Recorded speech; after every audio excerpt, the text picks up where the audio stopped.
Hello everyone, I'm Stevie Buckley, Director of Talent at Permutive. Welcome to Make Possible Bitesize, a podcast series in which inspiring people share how they're championing change and making a real difference in their field. We ask 3 thought-provoking questions of our guests and we'll get their answers to you in less than 10 minutes. Today on the show, I'm joined by Tolúlọpẹ Ògúnrẹ, founder of Coders of Color. Hello Tolúlọpẹ. Hello, hi. Good morning. Tolúlọpẹ, are you looking forward to the show? Yes, I'm really looking forward to it. Great, good stuff. Okay, before we kick off with our first Make Possible question, could you give us a bit of an explanation, a bit of background on what Coders of Color do? Absolutely. Coders of Color is a not-for-profit organisation aimed at getting the next generation of underrepresented people of colour into the tech industry. So we help them on their journeys through coding workshops, programs, as well as providing them with role models that look exactly like they do.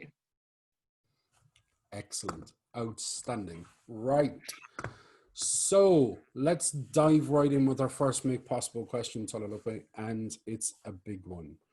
What are you most proud of? This is a really, really hard question.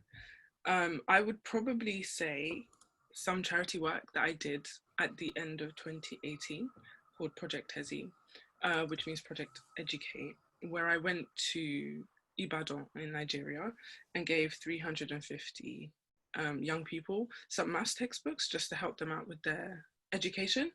And yeah, I mean, the impact was something that I didn't really anticipate because it's just a textbook, and over here it doesn't cost very much. But not only were the children appreciative, but so were their parents, and so were the head teachers, and I still catch up with the head teachers now. And you know, I'm really excited to continue with that work, and I'm really proud of what I managed to do, and you know, go from an idea into my head to execution in about 6 months. Sounds amazing. Was that something you launched yourself? Yes, I did. But with the help of my parents are my team on that one. Wow, that's incredibly impressive. Really impressive. I love it. Fantastic. Okay, so our second question is future facing. What are you focusing on today to move onward and upward at work? Today I am focusing on scaling due to several world events happening in the last 6 or so months. Not only have we had the opportunity to work with a wide range of young people, as in geographically, but we've also had a bit more attention as well on the work that we do. So it's about putting those two things together and taking advantage of the current public health situation to really scale our impact effectively. So that's what we're looking at. Amazing. So when you talk about scaling, what scale do you work at the moment? So like, what's the current reach when it comes to Coders of Color right now? We are in the middle. So we're still, you know, we still dream about in-person events where we have young people come in somewhere where we have a day, a week, 2 weeks, and they get loads of food and they get a developer that kind of sits with them and talks to them and helps them out. But we've definitely kind of moved into and are settling into this whole online delivery of things where we have programs and they're delivered via Zoom, and they are not really one day. We do either like several days back to back, and we have like small groups of people with developers. So it's more about serving as many people as we can online. And so I think up until we started, up until everything happened, our reach was about 250 in the last 3 or so years. And I think we surpassed that in the last few months just online. I think we had like 400 people sign up to our summer program. Haven't double checked everyone that's attended each session, but there are definitely people interested, and the online format is easy for them to dip their toe into what coding is and learn, and you know, concentrate for an hour instead of trekking to somebody's office for a day. So it's more about ensuring that over a long period of time, young people will have somewhere where they can learn and also have role models. Yeah. Fantastic. I love it. Absolutely brilliant. Okay, so our third and final question for today's show, Tolúlọpẹ. What has been your guiding light or philosophy in making things possible? Well, my literal guiding light as a Christian is God. So no one trumps God. God is my guiding light, and everything that I can do and everything that you see me do or hear about me do is because of that. But if we want to talk about the physical things that God has given me, it's just the ability to execute and to go from idea to execution really quickly. And I don't want to quote Nike, but yeah, just do it. That's kind of how I do things.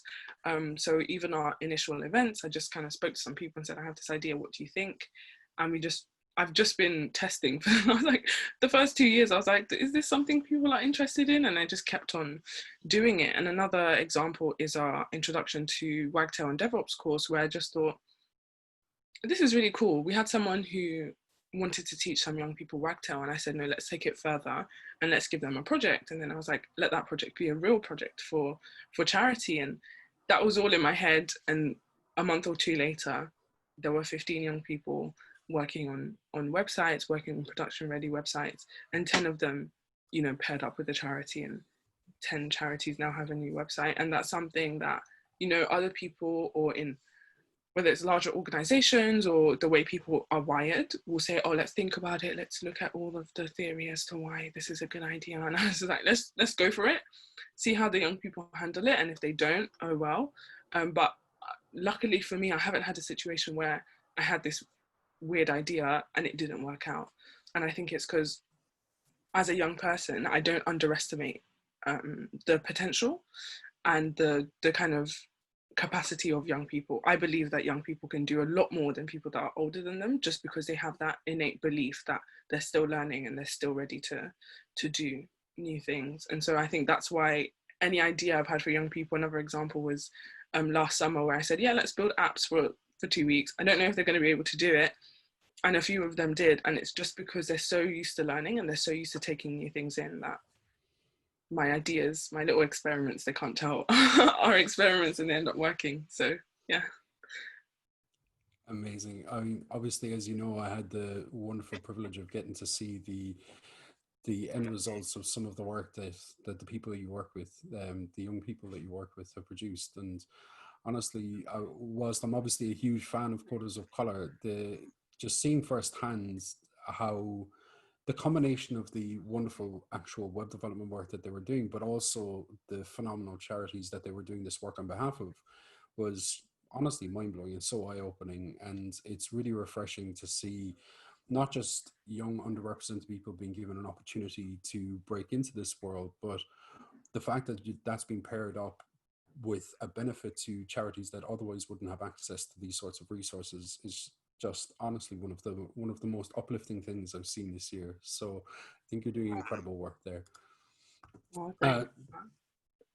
Tolúlọpẹ, thank you very much for sharing your thoughts with us. I really hope that was a fun experience for you. Yes, I love Permutive. I love the Permutive team. So it's always nice to be with you guys. Great.